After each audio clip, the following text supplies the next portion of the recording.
Nag-uumpisa ang pelikula sa isang novelista na si Jennifer Hills mula sa New York City na naglalakbay sa Louisiana upang isulat ang kanyang pangalawang nobela. Habang nasa biyahe, huminto siya sa isang tindahan para kunin ang mga susi ng cabin na kanyang tutuluyan. Sa tindahan, isang lalaking nagngangalang Earl ang nagbigay sa kanya ng mga susi bago siya tinuruan kung paano makarating doon. Ayon kay Jennifer, ang layunin ng kanyang paglalakbay ay para sa ilang kapayapaan habang nagsusulat siya. Habang papunta doon, nalilito si Jennifer tungkol sa mga kalsada, kaya huminto siya sa isang gasolinahan para humingi ng tulong. Doon, nakilala niya si Johnny, isa sa mga attendant, na nagtuturo kung aling direksyon ang dapat niyang pupuntahan. Sinubukan ni Johnny na dumiskort kay Jennifer ngunit natakot siya pagkatapos aksidenteng napindot ang panic button niya. Natapon niya ang isang balde ng likido, dahilan para pagtawanan siya ni Andy at Stanley, ang kanyang mga kaibigan. Habang nagmamaneho palayo si Jennifer, kitang-kita ang kahihiyan ni Johnny. Pagkatapos tahakin ang kahabaan ng kalsada, sa wakas ay nakarating si Jennifer sa cabin, na magiging tahanan niya sa mga darating na buwan. Agad niyang ibinaba ang kanyang mga gamit, handa nang magsimula sa pagbabago ng kapaligiran.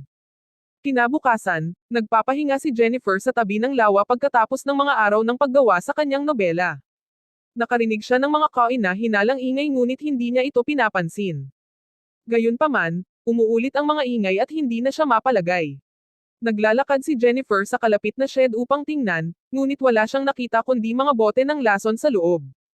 Hindi niya sinasadyang natapon ang kanyang inumin sa kanyang damit at pumunta siya sa kusina para hugasan ang mantsa. Doon, isang hindi kilalang tao ang lihim na nagdodokumento sa kanyang kalahating hubad na katawan. Nang sumunod na araw, nagjogging siya sa kakahuyan at napadpad sa isang abandonadong cabin. Dahil sa curiosity, pumasok si Jennifer para tingnan kung ano ang itsura nito sa loob. Gayunpaman, wala siyang nakita at ipinagpatuloy ang kanyang ginagawa. Pag-uwi, natuklasan niya na ang kanyang lababo at palikuran ay barado, na humihimok sa kanya na tumawag sa isang tubero, si Matthew. Siya ay may kapansanan sa pag-iisip, kaya nauutol ang kanyang pagsasalita. Pagkatapos ayusin ng lalaki ang problema sa banyo, sobrang natuwa si Jennifer at binigyan ng biglaang halik si Matthew. Biglang ang mahiyaing Matthew ay namula at tumakbo palabas dahil dito. Sa kakahuyan, sina Andy, Stanley, at Johnny ay tumambay at pumatay ng mga ibon para sumaya.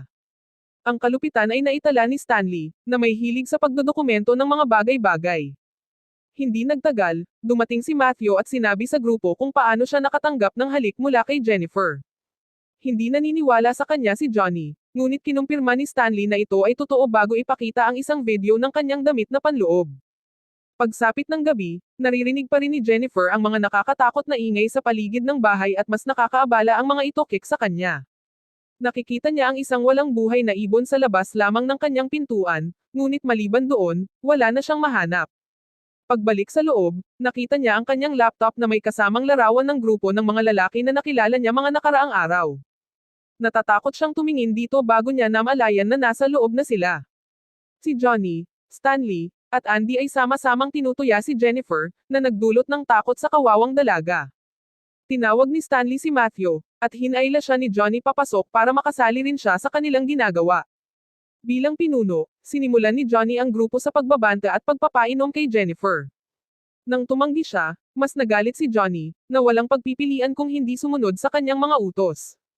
Pagkatapos ay hiniling niya kay Jennifer na ipakita sa kanya ang kanyang mga ngipin at hinayla siya palapit.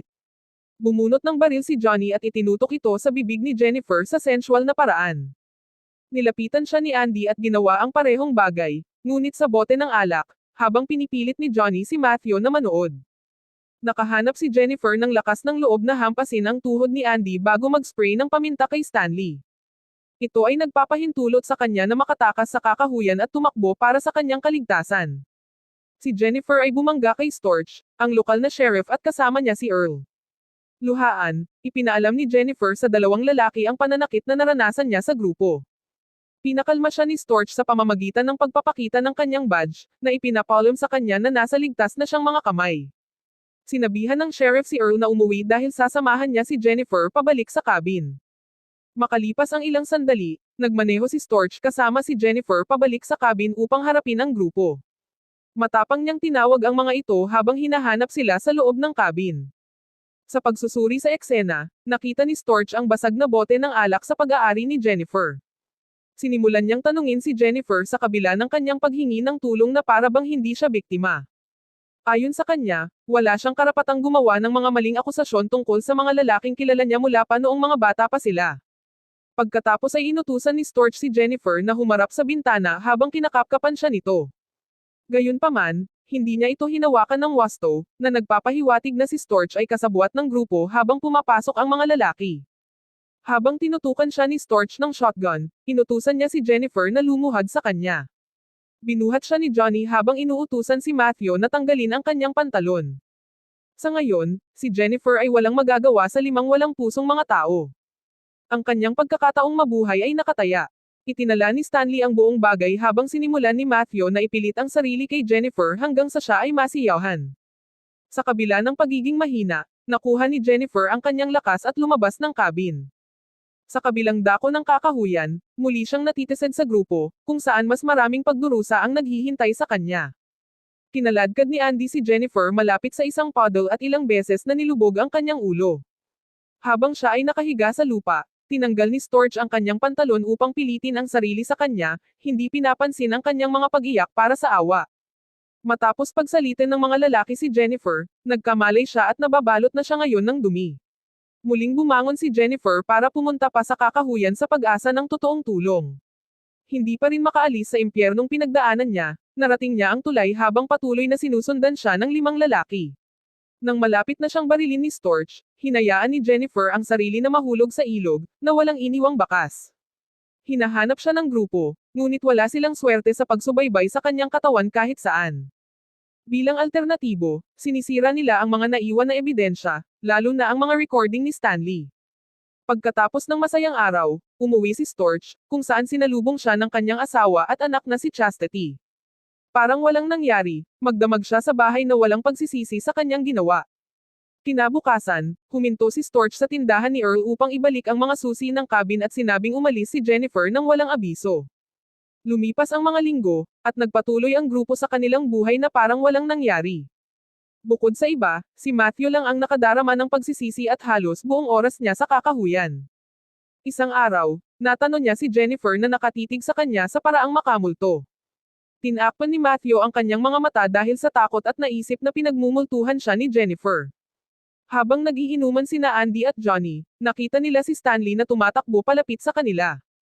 Na may pag-aalala sa kanyang boses, ipinaalam niya sa mga lalaki na ang kanyang camera ay ninakaw bago isiwalat na iningatan niya ang kontrobersyal na tape.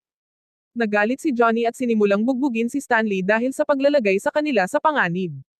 Nang gabing iyon, nakarinig si Johnny ng mga ingay sa labas ng kanyang tahanan at nagsuri sa labas at makahanap ng patay na ibon sa beranda. Sinipa niya ito bago bumalik sa loob. Pagbalik niya sa loob, narinig niya ulit ito at lumabas na may dalang baril. Sa kanyang sorpresa, ang patay na ibon ay nakahiga muli sa kanyang beranda at hindi alam ang salarin. Nang marinig itong muli ni Johnny, nagmamadali siyang lumabas at nakita ang tsinelas ni Jennifer sa balkonahe at sinubukang habulin ang tunog ngunit walang makita. Samantala, umuwi si Storch sa kanyang asawa, na nagpapaalam sa kanya na may inihatid na package. Sa kanyang takot, nakita niya ang isa sa mga tape ni Stanley at napanatag na hindi ito nakita ng kanyang asawa o anak na babae. Mabilis na nagmaneho si Storch upang makipagkita sa grupo na kinakabahan nang makita siya. Kaagad binyantaan ni Storch si Stanley, na iniisip na pinaglalaroan siya nito. Upang ipagtanggol ang kanyang kaibigan, ipinakita ni Johnny ang tsinelas, na pinaghihinalaan na si Matthew ang may pananagutan sa lahat. Sa kanilang paghahunting, inabutan ni Storch si Earl ng isang bote ng whiskey at binaril siya. Ang dahilan sa likod nito ay si Earl ay isa sa mga may alam sa krimen, dahil nakita niya si Storch na sinasamahan si Jennifer pabalik sa cabin. Bagamat nababagabag sa kanyang mga pangitain, bumalik si Matthew sa cabin upang pagnilayan ang kanyang mga ginawa. Narinig niya ang boses ni Jennifer na tumatawag sa kanya, kaya pumasok siya sa loob. Nahulog siya sa hagdan at natamba. Habang nagkakamalay siya, nakita niya si Jennifer na buhay at nakaupo sa sopa. Inanyayahan siya ni Jennifer na maupo sa tabi niya, at paulit-ulit ang lalaki na humingi ng tawad sa ginawa nito sa kanya. Kumapit si Matthew sa kanya habang humahagulgol habang inaamin ang kanyang kasalanan. Inaaliw at pinapakalma siya ni Jennifer ngunit kalaunan ay nilagyan ng lubid ang kanyang leeg. Patuloy na humihingi ng paumanhin si Matthew sa kabila ng paghingal, ngunit tumugon si Jennifer na hindi sapat ang paghingi niya ng tawad. Ang muling paglitaw ng mga piraso ng ebidensya ay nagtulak sa grupo na hanapin si Matthew sa kakahuyan. Matapos ang ilang minutong paghahanap sa kanya, napunta sina Andy at Stanley sa isang abandonadong cabin. Pumasok si Andy habang nasa labas si Stanley para hanapin ang anumang palatandaan ni Matthew. Doon, gulat na gulat niyang nakita si Jennifer na nakatayo sa kanyang harapan na nakangisi. Nang umaban si Stanley, tumapak siya sa isang bitag ng oso na inilagay niya at tinawag si Andy, na nataman naman ng bat. Pareho silang nawalan ng malay matapos ding matamaan ni Jennifer si Stanley. Pagkaraan ng ilang oras, itinali ni Jennifer si Stanley sa isang puno at ni-record siya gamit ang kanyang camera. Naglabas siya ng isang patay na daga at ipinasok ito sa kanyang bibig, na nagpasuka sa kanya. Pagkatapos ay inayos ni Jennifer ang camera bago gumamit ng mga fishhook para panatilihing nakadilat ang kanyang mga mata. Habang ni-record siya, hiniwa ni Jennifer ang isang isda at ikinalat ang lamang loob nito sa buong mukha ni Stanley. Ang amoy ng bituka ng isda ay umaakit sa maraming uwak na nagsimulang tumuka sa kanya. Pagkaraan ng ilang oras, ang kanyang mga eyeballs ay kinakain ng mga ibon, at siya ay nagdugo hanggang sa mamatay. Samantala, nagising si Andy sa loob ng sira-sirang cabin, na nakatali sa ilang tabla sa ibabaw ng bathtub. Ang tubig sa bathtub ay patuloy na tumataas nang pumasok si Jennifer upang tingnan siya. Nakiusap si Andy sa kanya na palayain siya, ngunit sigurado siyang papahirapan siya ng parehong pagpapahirap na pinagdaanan niya. Paulit-ulit na nilubog ni Jennifer ang kanyang ulo sa tubig bago naghagis ng powder sa tubig at tinanggal ang isa sa mga tabla. Wala nang ibang pagpipilian si Andy kundi hawakan ang kanyang sarili ng buong lakas upang manatiling bumangon, ngunit kalaunan ay bumaba ang kanyang ulo sa tubig. Dahil dito, nasunog ang mukha ni Andy, na nagdulot ng kamatayan sa kanya. Nang sumunod na araw, pumunta si Jennifer sa lokal na istasyon ng gasolinahan kung saan nagtatrabaho si Johnny. Inaakit siya nito sa pamamagitan ng pagsusuot ng maikling palda at inaatake siya sa sandaling lumapit ito. Bilang bahagi ng kanyang plano, dinala niya siya pabalik sa cabin upang ilabas ang kanyang galit sa kanya. Nang magkamalay si Johnny, nakita niyang nakatali siya sa kisame ng walang damit. Nagsimula ang kanyang paghihirap ng isa-isang bunutin ni Jennifer ang kanyang mga ngipin gamit ang mga pliers, kaya napagtanto niya ang kanyang mga pagkakamali. Naglabas ng baril si Jennifer at itinutok ito sa bibig ni Johnny, tulad ng ginawa nito sa kanya. Gayunpaman, nagagawa niyang tumawa, na lalong nagpagalit kay Jennifer. Gamit ang hedge clippers, pinutol niya ang pribadong bahagi ni Johnny bago ipinasok ito sa kanyang bibig. Napasigaw siya sa takot bago tuluyang duguin hanggang sa mamatay. Sa wakas, si Jennifer ay bumaba sa kanyang huling target, si Storch.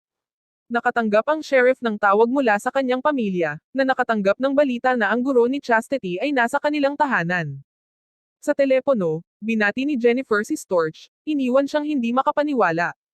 Dahil sa pag-aalala sa kanyang pamilya, mabilis siyang nagmaneho pauwi, at nalaman niyang kasama ni Jennifer si Chastity. Dumating si Storch sa isang bakanteng palaruan na ang kanyang anak na babae ay hindi pa rin nakikita. Nagsisimula siyang mag-alala, at tumakbo siya pabalik sa kotse, kung saan pinabagsak siya ni Jennifer. Pagkagising niya, nakita niya ang sarili niya sa loob ng cabin na may isang rifle na itinulak sa loob niya.